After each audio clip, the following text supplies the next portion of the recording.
pictures. You hit that. You hold that. That Nashville show for the Rolling Papers tour was Bro, that's what I... Don't even rub it in, dog. That's what I heard. Still on my tour?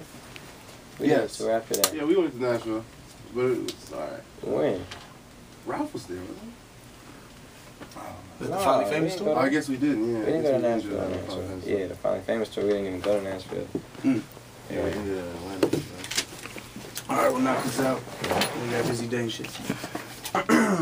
It's 1019 Radio Now. What up? It is Jiggy taking care of you here. And special guest. I'm very excited to have this guy in studio. Finally, he has graced me with his presence. What's up, Jiggy? What's up, man? Big Sean is in the building. What's up, man? What's up, player? Man, I've been chilling, dog. How's everything go with you? Keeping it G, man. We got tons of new music, just working hard. Keeping it Can't G. wait to put it out. 103. Yeah. I got you. I got you. So you got the new. Well, you got a new album coming out too, right? That's what the New album coming out this summer. Mhm. Yeah, it's for sure coming out.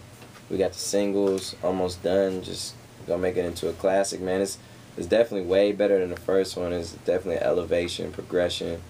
Definitely more inspiring, more stories, more storytelling. I feel like the first album definitely gave me a better relationship at radio. Yeah. And did what it was supposed to do. And this one, it really quadrupled my audience too. And this one's just gonna take it to new heights. See, that's kind of crazy to say. I mean, you know best because it's your music. But I'm Yeah. saying, like, you had, all the mixtapes, all the Finally Famous mixtapes. Yeah. Everybody was waiting for Finally Famous the album. Yeah. It drops. It was off the hook. So now you're saying you're gonna like double like. Oh, it was way better, man. Cause on the first album, it was a lot of songs that didn't make it because sample clearance and because time was an issue and it was just a lot of dumb things. But this one, I kind of learned so much from the first one that I'm mastering this one, and it's like, I'm excited about it. You'll definitely see the progression, and I'm excited that it was actually a blessing that my first album I could do better than that. Some people can't do better than that. Exactly.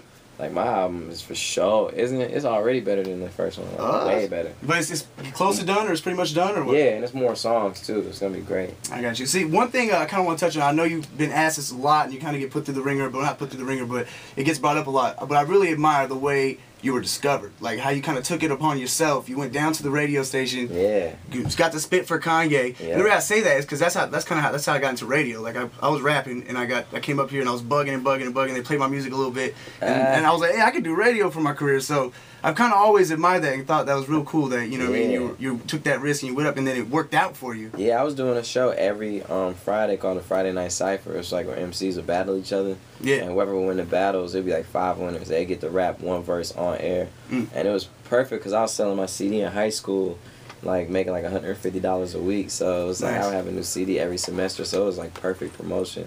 So, I did that for like a year straight. And then Kanye was there promoting his album. And that show was every Friday, and it was a Saturday morning. I remember I was in the bank cashing my like $130 check because I was a telemarketer. Right. So shout out to everybody who got them odd jobs, man. Exactly. You know what I'm saying? I was cashing my check, and my homie called me and was like, "Yo, you listening to the radio?" I'm like, "Nah." He's like, "Man, Kanye down at the station. Yo, if you go down there and rap for him, bro, he'll sign you." I was like, "Man, you sound dumb as hell." And I thought about it for like a minute and was like, "That's an amazing idea." Yeah. And I like left the bank without cashing my check. I remember I barely had enough gas to get down there, man. Got down there. Since I've been doing that show, they let me right in. I lied and said I left my phone in the back office.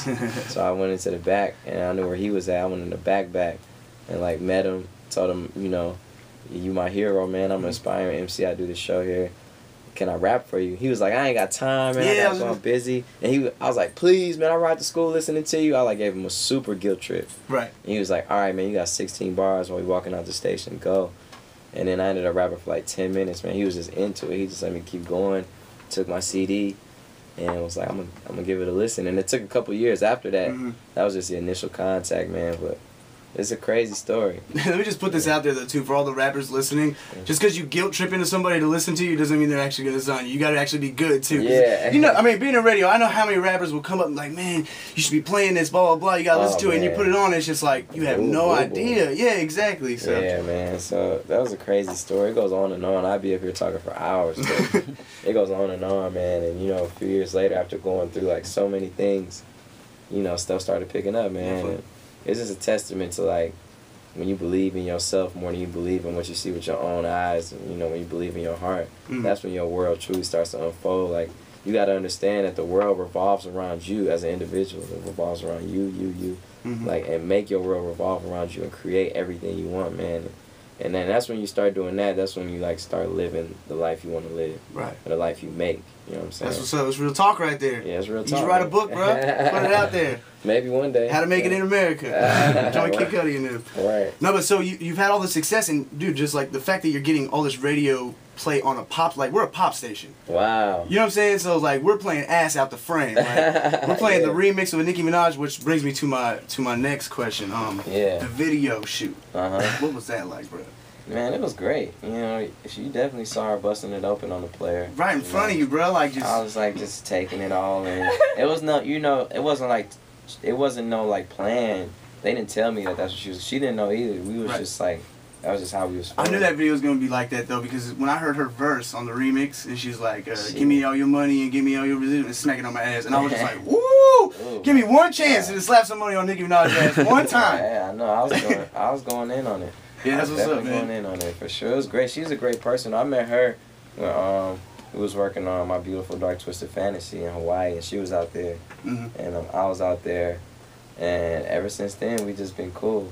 She claims I was looking at her crazy. I don't remember. She was like, I don't know, bro. I saw you with them listeners out there. You got a little smooth little play to talk to you. Always a little flirt action. It's good though. Exactly. No, but that's my girl, man. Me and her, we cool, man. So shout out to Nicki Minaj. That's what's up. So we have a release date for the new album. Yes, but I can't announce it yet just because I don't want to. It's for sure coming this summer though. Okay. And we got the new single, man. I'm gonna make sure I drop it to y'all. It's definitely Please do. all the way out of there.